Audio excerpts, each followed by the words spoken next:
সাবেক প্রধানমন্ত্রী শেখ হাসিনা যখন দিল্লিতে আশ্রয় নেন তখন থেকেই প্রশ্ন ছিল ভারত কি তাকে আজীবন আগলে রাখবে নাকি বাংলাদেশের আইনি প্রক্রিয়ার চাপে শেখ হাসিনাকে শেষ পর্যন্ত ফেরত দিতে বাধ্য হবে।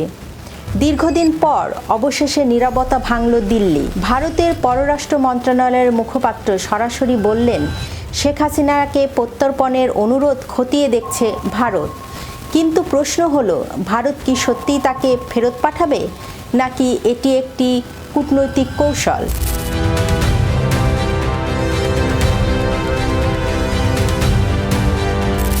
দিল্লির সাপ্তাহিক ব্রিফিংয়ে ভারতের পররাষ্ট্র মন্ত্রণালয়ের মুখপাত্র রণধীর জয়সওয়াল যা বললেন তা আন্তর্জাতিক রাজনীতিতে বিশেষ গুরুত্ব বহন করে।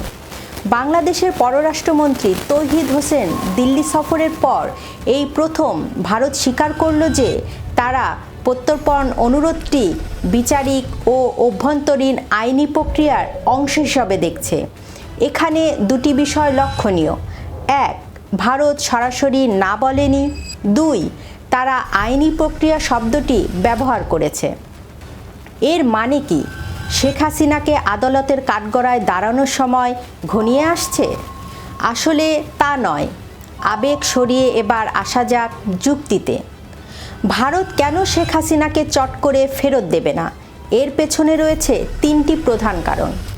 প্রথমত, ভারত যদি তাদের দীর্ঘদিনের সবচেয়ে বিশ্বস্ত মিত্রকে বিপদের দিনে তারেক রহমানের সরকারের হাতে তুলে দেয়, তবে দক্ষিণ এশিয়ায় ভারতের অন্য মিত্ররা যেমন নেপাল, ভুটান বা শ্রীলঙ্কার রাজনৈতিক দলগুলো ভারতকে আর ভরসা করবে না।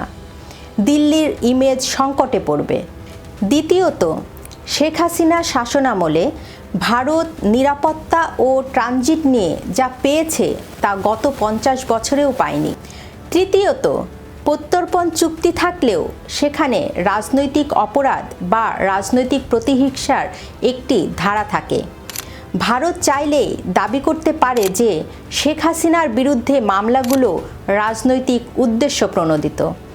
এই অজুহাতে তারা বছরের পর বছর অনুরোধটি ঝুলিয়ে রাখতে পারে। তাহলে ভারতের আসল কৌশল কি? ভারত কেন বলছে তারা খতিয়ে দেখছে? এখানেই লুকিয়ে আছে দিল্লির আসল কৌশল। ভারতের কাছে শেখ হাসিনা গুরুত্বপূর্ণ নেতা। বাংলাদেশে বর্তমান সরকারের সঙ্গে বিভিন্ন স্বার্থ যেমন আদানি ইস্যু, ট্রানজিট এবং নিরাপত্তা নিশ্চিত করতে ভারত এই প্রত্যর্পণকে ঝুলিয়ে রাখবে। অর্থাৎ আপনি আমাদের স্বার্থ রক্ষা করুন, আমরা শেখ হাসিনাকে ফেরত পাঠানো নিয়ে ভাবব।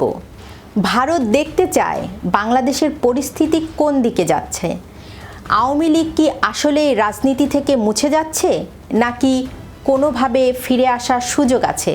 জয়সওয়াল যখন বলেন আমরা সব ঘটনা নিবিড়ভাবে পর্যবেক্ষণ করছি, তখন বুঝতে হবে দিল্লির চূড়ান্ত সিদ্ধান্ত নেওয়ার আগে পরিস্থিতি স্থিতিশীল হওয়ার অপেক্ষা করছে। সংবাদ সম্মেলনে আরও একটি গুরুত্বপূর্ণ প্রশ্ন ছিল আওয়ামী লীগের কার্যক্রম নিষিদ্ধ করা নিয়ে। ভারত এখানে খুব সতর্ক। ভারত সরাসরি আওয়ামী লীগের পক্ষে কথা না বলে দুই দেশের সম্পর্ক জোরদারের কথা বলেছে। কিন্তু কেন? কারণ দিল্লি বুঝতে পেরেছে এই মুহূর্তে আওয়ামী লীগের পক্ষে সাফাই গাওয়া মানে বর্তমান সরকারের সঙ্গে সম্পর্ক আবারও কঠিন হয়ে যেতে পারে। তাই তারা এখন বাংলাদেশের প্রশাসনের সাথে গঠনমূলক আলোচনার পথ খোলা রাখতে চায়। এমনকি 22,000 মেট্রিক টন ডিজেল পাঠানোর তথ্য দিয়ে তারা বুঝিয়ে দিয়েছে বাংলাদেশে যে সরকারই থাকুক ভারত তাদের সঙ্গেই আছে। তবে বাংলাদেশের জন্য স্বস্তির জায়গা হলো ভারত কিন্তু অনুরোধটি নাকচ করে দেয়নি। আন্তর্জাতিক অপরাধ ট্রাইব্যুনালে যদি শেখ হাসিনার বিরুদ্ধে মানবতা বিরোধী অপরাধের সব প্রমাণ উপস্থাপন করা হয় তবে ভারতের জন্য তাকে আশ্রয় দিয়ে রাখা নৈতিকভাবে কঠিন হয়ে পড়বে। ইতিহাস বলে বিশ্বের অনেক দেশে আইনের মারপ্যাচে কাউকে ফেরত পাঠায় না, কিন্তু বাংলাদেশ ও ভারতের মধ্যে 2013 সালের প্রত্যর্পণ চুক্তিটি বেশ শক্তিশালী।